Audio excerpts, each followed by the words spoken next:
Assalamualaikum Dewan Juri. Di sini saya akan bercerita dengan judul Cinta Laras dan Ayam Jago yang Hebat.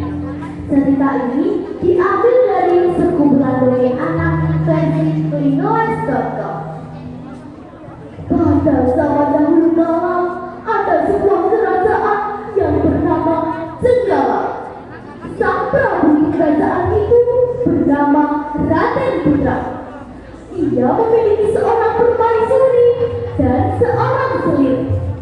Raden Putra sangat menyayangi permaisurinya. Dan di saat yang bersamaan, Raden Putra juga sangat menyayangi selirnya. Selir Raden Putra tidak merasa puas dengan kedudukannya.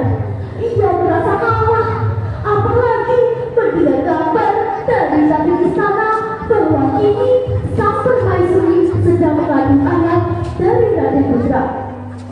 Sang selir berpikir ia akan semakin dilupakan oleh Raden Putra ketika anaknya lahir nanti.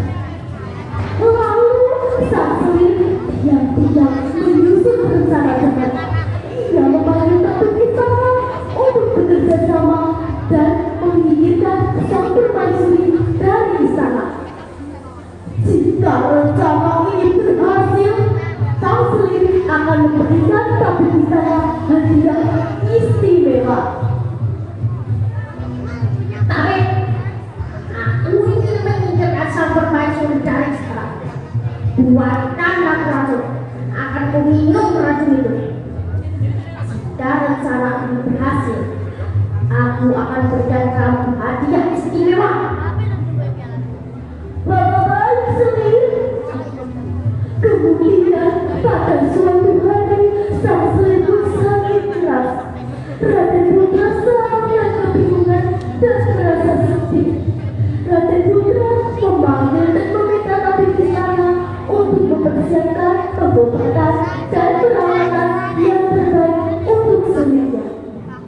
Tabib istana berkata bahwa sang selir kemungkinan ada yang meracuni.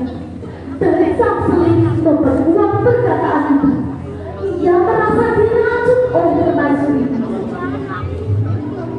Maaf saja, sepertinya sang selir ada yang meracuni. Benar, Kanda. Aku telah diracun oleh permaisuri. Nah teman-teman, sepertinya sang selir tidak memperhatikan makan sehat dan bergizi seperti kata Pak Menteri ya. Nah selir, kamu harus makan sehat dan bergizi agar kamu tidak keracunan lagi. Dengan hal ini, Raden Putra pun marah dan memanggil sang permaisuri untuk dihukum. Sang permaisuri coba membela diri, tetapi tidak juga dipercaya. Permaisuri, ke sini! Apa benar kamu meracuni sang selir? Tidak ada, aku tidak meracuni selir. Aku tidak percaya. Bagi bawa permaisuri hutan dan duduk di sana. Saat permaisuri dibawa ke hutan, sang selir sudah merasa lebih baik dan sembuh. Tentu saja, sebenarnya mengobati sang selir itu tidak sulit. Tapi istana sudah memiliki obat penawarnya sejak awal. Dan kini sang selir sudah diangkat menjadi permaisuri. Tapi seperti janji kemarin, rencana ini berhasil. Ini harta yang kau inginkan. Terima kasih selir. Saat permaisuri tidak dibutuhkan, sang pati tidak membutuh permaisuri.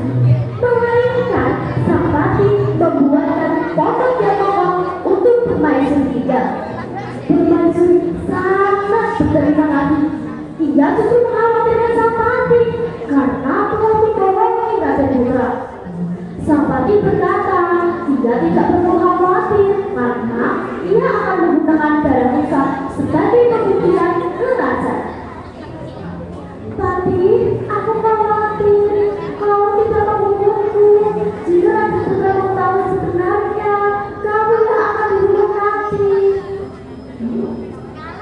saja permaisuri akan apakah bicara apabila dengan arah muka kepada kesekian berasa. Dan di suatu hari sang permaisuri akan melahirkan anaknya. Di hari itu anak laki-laki yang tampan dan berani lahir. Anak itu diberi nama Cinderella. Cinderella tumbuh menjadi anak yang pandai berburu. Ketika Cinderella berburu, ia tidak sengaja menemukan telur yang dijatuhkan burung elang. Cinderella mengambil telur itu dan merawat telur itu hingga menetas. Ternyata telur itu adalah telur ayam. Ketika ayam itu menjadi besar, ayam itu memiliki ekor yang sangat aneh.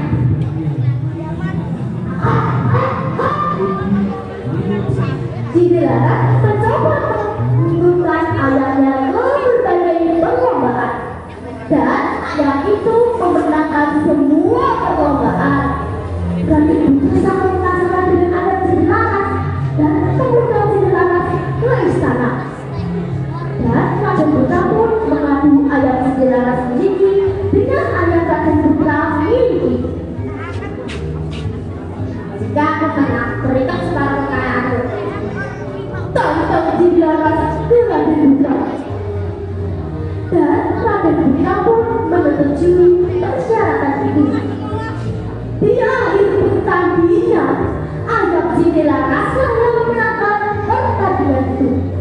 Raja Putra pun lalu bertanya ke Cinderella tentang asal-usul Cinderella dan bagaimana ia bisa mengambil ayam sehingga hebat itu. Tak bisa saya yang menjawab bukanlah Cinderella, melainkan ayam Cinderella. Aku adalah ayam jantan yang pandai. Tuanku pertama dan Cinderella akan hari-hari putra. Mendengar hal ini, Raja Putra terkejut. Ia melanjutkan ke istana untuk menceritakan semuanya. Dan Raja istana pun menceritakan semuanya. Dan tak lupa, Raja istana pun menyampaikan kejahatan yang sering berbuat. Raja Putra pun marah dan memilih saksi yang sudah diangkat menjadi permaisuri. Dan akhirnya sang permaisuri yang berjuta disebut. Dan Raja Putra, permaisuri dan anaknya Cinderella tinggal bahagia di istana. Nah, Dewa Juri, sampai di sini dulu ya ceritanya. Kalau ada suku di ladang, boleh kita kembang lagi. Kalau ada umur ladang, boleh kita jumpa lagi. Wassalamualaikum.